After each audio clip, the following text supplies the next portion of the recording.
భక్తులు కూడా చనిపోతారు. కానీ ఆత్మ ఉన్నది కదా, ఈ ఆత్మకు అనేది మరణం లేదు. అందుకే మనం అంటాం చచ్చిపోయాడు రా అంటాం.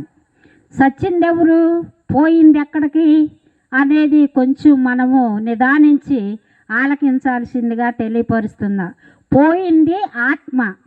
ఆత్మ నరుని ఆత్మ దేవుడు పెట్టిన దీపం కనుక అది దేవుని దగ్గరకు తిరిగి వెళ్ళాలంటే ఈ లోకంలో ఉన్నప్పుడు తాను చేసిన పాపాలకి మరి శిక్ష అనేది ఉంది. ఆ శిక్షను తప్పించుకోవాలంటే దేవుడు సులువైన మార్గమును ఏర్పాటు చేశాడు సాధనాలుగా తన ప్రియుడు. ఎందుకంటే ఈ పాపము మనిషి మీదకి వచ్చిన పాపం అంటే ఏంటంటే అసలు మాట వినకపోవటమే. దేవుడు ఒక ఆజ్ఞ ఇచ్చాడు, ఆ ఆజ్ఞ మీరటమే పాపం అంటే దేవుడు చెప్పిన మాట వినకపోవటం. సాతాను చెప్పిన మాట వింటవు, దేవుని మాటకు వ్యతిరేకంగా చేసినందువలన అదే పాపము, శిక్ష. ఆ శిక్షను తప్పించాలంటే ఎవరి వలన కాదు, ఆ పాపమును తొలగించాలని దేవుడు ఆలోచించి ప్రవక్తలను పంపించాడు ఆయా సమయాల్లో. ఆ తర్వాత సేవకులను ఏర్పాటు చేసి గొర్రెలు, ఎడ్లు రక్తము చిందించందే పాప క్షమాపణ లేదు అనే నియమాన్ని బట్టి కోడెల రక్తము, గొర్రెల రక్తము పాపము చేసిన వారు తీసుకొచ్చి యాజకుల దగ్గరకు తీసుకొస్తే ఆ రక్తమును చిందించి బొటినేలుకి, చెవుకి రాసి పాపం తర్వాత బలిపీఠం మీద పోక్షించి ఆ యాజకుడు చెప్తే పాపం పోతుంది అన్న విధానాలు దేవుడు ఏర్పాటు చేశాడు. అయితే ఆ విషయంలో కూడా మనుషుడు పాపం ఎక్కువ చేస్తున్నాడు, బలులు అర్పిస్తున్నాడు, కానీ హృదయంలో ఉన్న పాపం అనేది పోకుండా ఉంటుంది, దాన్ని వదిలిపెట్టలేకపోతున్నారు. అందుకనే యేసయ్యే దేవుడే తన కుమారునిగా ఆకారమందు మనుషునిగా ఈ లోకానికి వచ్చి మానవ పాపము పోవాలంటే మానవ హృదయములోనికి తన వాక్యమును, సత్యమును బోధించటానికి మనిషిగా మనలో ఒకనిగా మనతో మనలా తింటము. అందుకనే యేసుక్రీస్తు మనిషిగా అవతరించాడు. అంతేకాని అది కాకుండా పాపములు తీసివేసే నరుడు ఒక్కరు కూడా లేరు. పాపము తీసివేయాలంటే పాపము లేని పురుషుడుగా ఉండాల. పాపము లేని పురుషులు అనబడిన వారు ఎవ్వరూ లేరు. మనం ఆలోచిస్తే అందుకే అంటాడు, మీ కవ్యేశ్వరులో అనేకులు చెప్పుచున్నారు కదా మనము దేవుని సంతానం అని పౌలు గారు చెబుతాడు. మనము దేవుని సంతానమే అయిన దేవుని మాట వినపోయినందువలన సాతానుకి దాసులముగా సాతాను ఆలోచనలలో మరి చిక్కుబడిన మనలను విడిపించటానికి ఎవరు వశము కాల.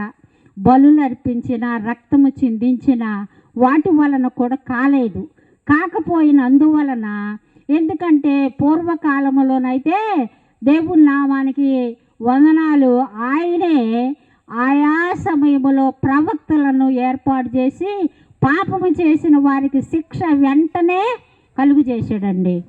ఇప్పుడు అలాగ కాదు. అప్పుడు ఎందుకు అలాగ చేశాడంటే అది మనస్సాక్షి కాలము కాబట్టి పాపము చేసిన వారి మీదకి శిక్ష వెంటనే వచ్చింది. ఎందుకంటే మనము ఉదాహరణకి చెప్పుకుందాం, సొదొమ గొమొర్రా ఉంది ఆ పట్టణములో దేవుని భయం అంటూ లేదు. వ్యభిచారముతో నిండిన పట్టణం. దేవుని భయం లేకపోతే దేవుడు సృజించిన మనుషులను దేవుడు ఆకాశం అందుండి చూసినప్పుడు మనుషులందరంట చెడిపోయారంట.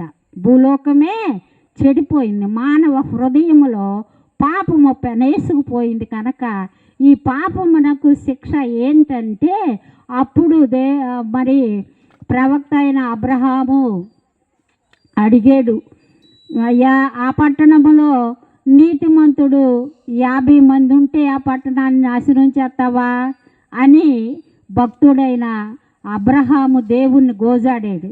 అవును, ఆ పట్టణంలో నీతిమంతుడు 50 మంది ఉండినా పట్టణం అంతటిని కూడా రక్షిస్తానన్నాడు.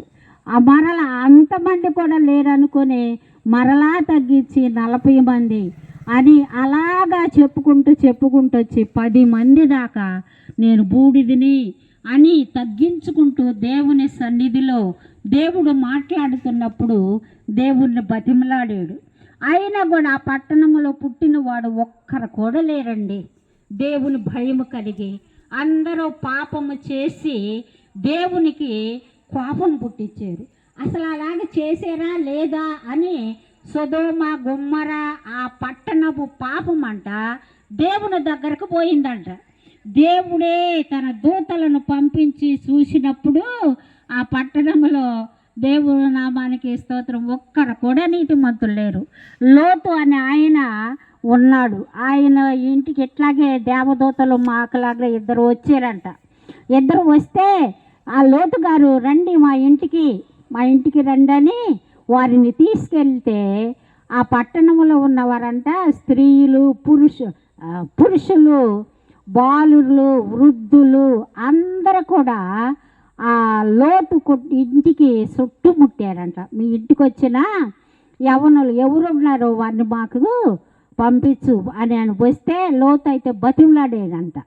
ఏమనంటే, అయ్యా నాకు 2 కుమార్తెలు ఉన్నారు, మీరు అవసరమైతే ఆమెనైనా వాళ్ళనన్నా తీసుకెళ్ళండి, కానీ నా ఇంటికి వచ్చిన అతిథులను నేను అలాగా చేయకూడదు అని బతిమలాడితే, నువ్వు ఎక్కడి నుంచో వచ్చి మాకు తీర్పరగా ఉన్నావా అని కూడా ఆ లోతు మాటను తిరస్కరించాడంట. తిరస్కరించి వాళ్ళని నెట్టివేస్తే దేవుడు చూసి ఏం చేశాడంటే చిక్కని చీకటిని కలుగు చేశాడు. తెల్లవారులు ఆ ఇంటి చుట్టూ తిరుగుతున్నారు కానీ తలుపులు మూసివేశాడు. వారికి అంధత్వము కలుగు చేశాడు. తెల్లవారులు కూడా ఆ దేవదూతలు లోపలికి లాక్కున్నారు లోతుని. అయితే దేవుడు ఏం చెప్పాడంటే, మీరు ఈ పట్టణమును విడిచి పారిపోండి అని చెప్పినప్పుడు లోతు భార్య తనకి 2 కుమార్తెలు ఉంటే వారిని తీసుకొని బయలుదేరి వెళ్ళిపోయారండి. ఆ దినాలలో అలాగ జరిగింది. అప్పుడు ఆకాశం నుండి అగ్ని గంధకములు దిగి వచ్చి ఆ పట్టణమునంతటినీ నాశనం చేశారు దేవుడు. ఎందుకంటే అది మనస్సాక్షి కాలం.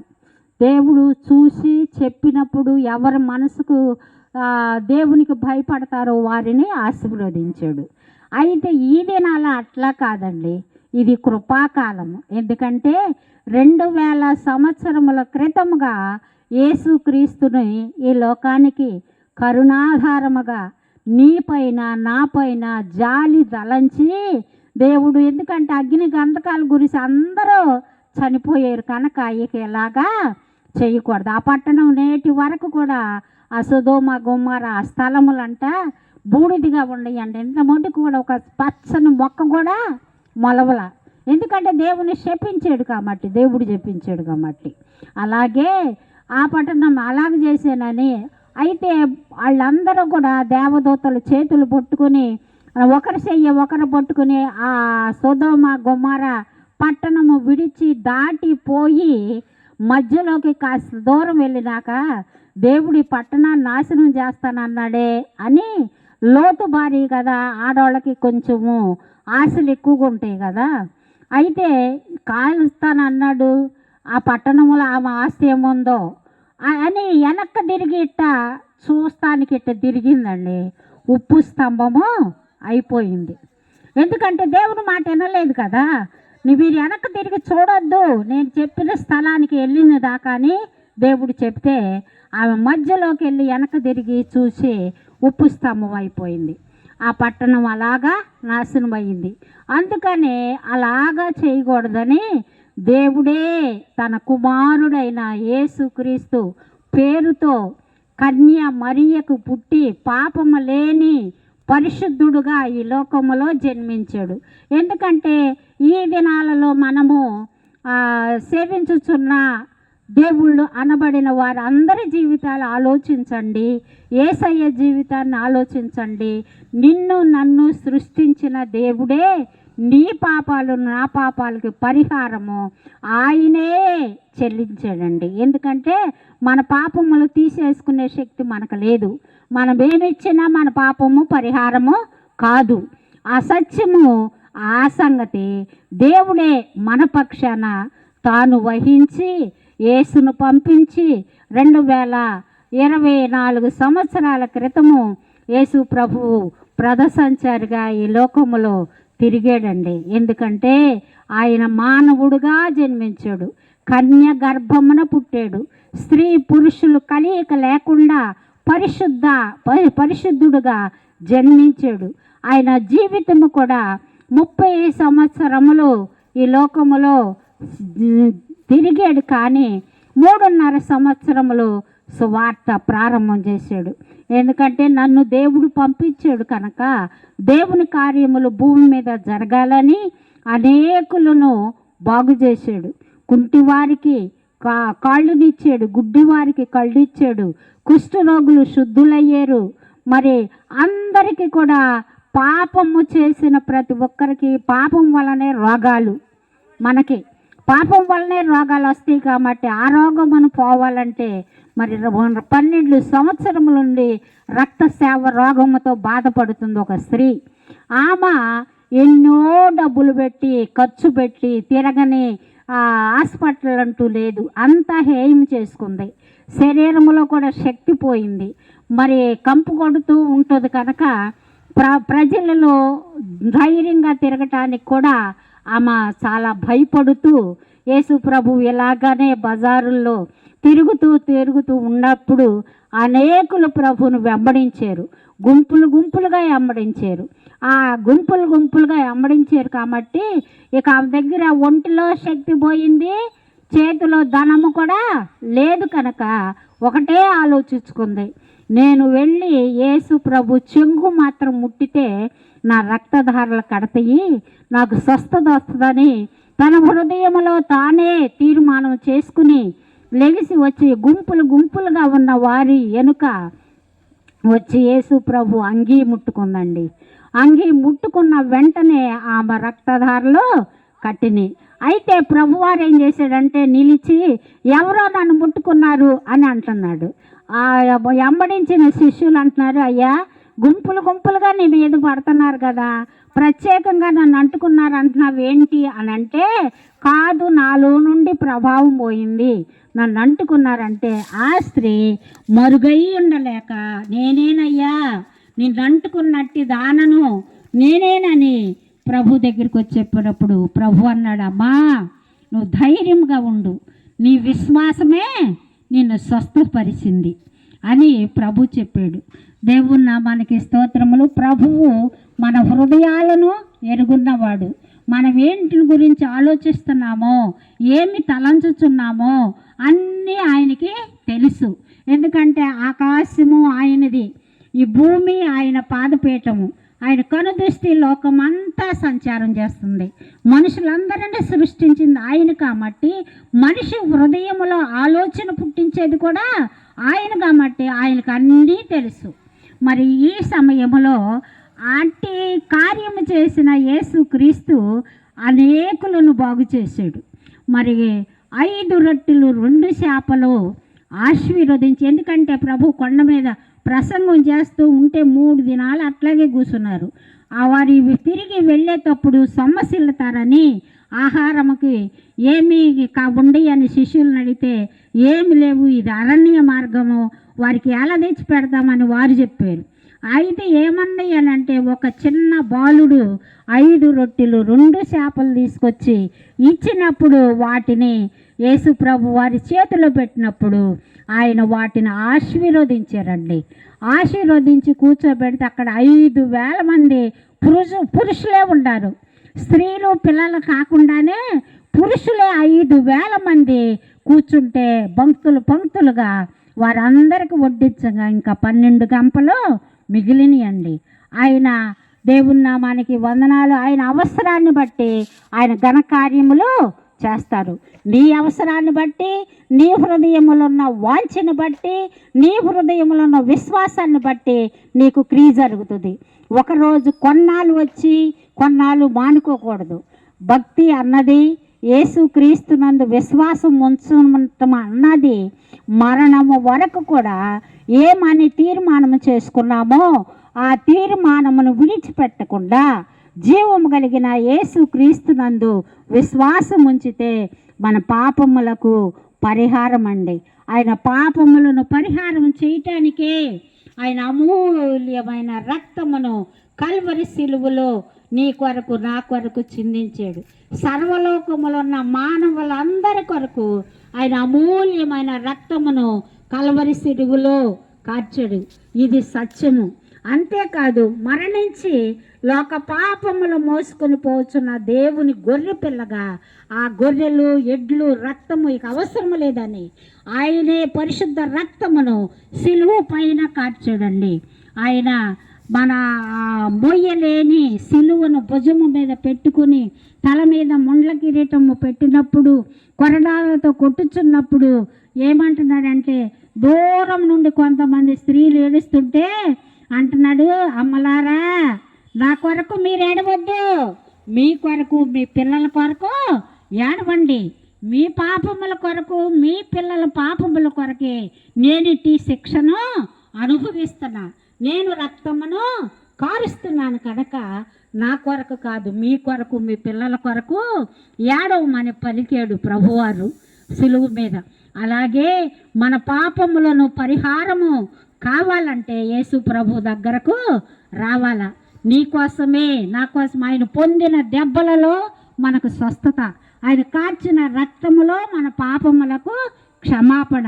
అంతేకాని మనము ఆయన యందు విశ్వాసం ఉంచితే ఆయన మృతులలో నుండి లేచినందువలన మనలను నీతిమంతులుగా చేర్చాడు, తీర్చిదిద్దుతాడు. అది ఎప్పుడు యేసు రక్తములో చూసినప్పుడు మన పాపములన్నిటినీ తుడిచివేస్తాడు. నువ్వు యేసు దగ్గరకు వస్తావా? యేసునందు విశ్వాసం ఉంచుతావా? మృత్యుంజయుడిగా మరణమును గెలిచి తిరిగి లేచిన యేసైనందు విశ్వాసం ఉంచితే నిత్య జీవమండి. ఇది ఆషామాష కాదు.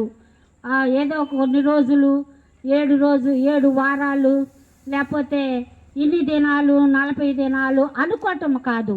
మన జీవిత కాలం అంతా కూడా, ఎందుకంటే మనల్ని పుట్టించింది ఆయన, పోషిస్తుంది ఆయన. మనం బ్రతకటానికి భూమిని దర్శించితే భూమి ఫలములు ఇస్తుంది. అది ఆహారముగా మనము తింటున్నాం. మనం పీల్చుకునే గాలి, వదిలే శ్వాస, మరి కళ్ళకు రెప్పలాడము, ఈ విషయాలన్నిటిని అసలు మనం కలుగు చేసిన విధమను ఒక్కసారి ఆలోచించి చూడండి. దేవుడు కలుగు చేసిన నీవు నేను, ఇది దేవుని కార్యమని తలంచండి. ఆయన ఎందుకంటే మన మీద అంత ప్రేమ, ఆయన స్వరూపంతో చేసుకున్నాడు కాబట్టి, ఆయన ఆత్మ మనలో ఊదాడు కాబట్టి మన మీద అంత ప్రేమ దేవునికి.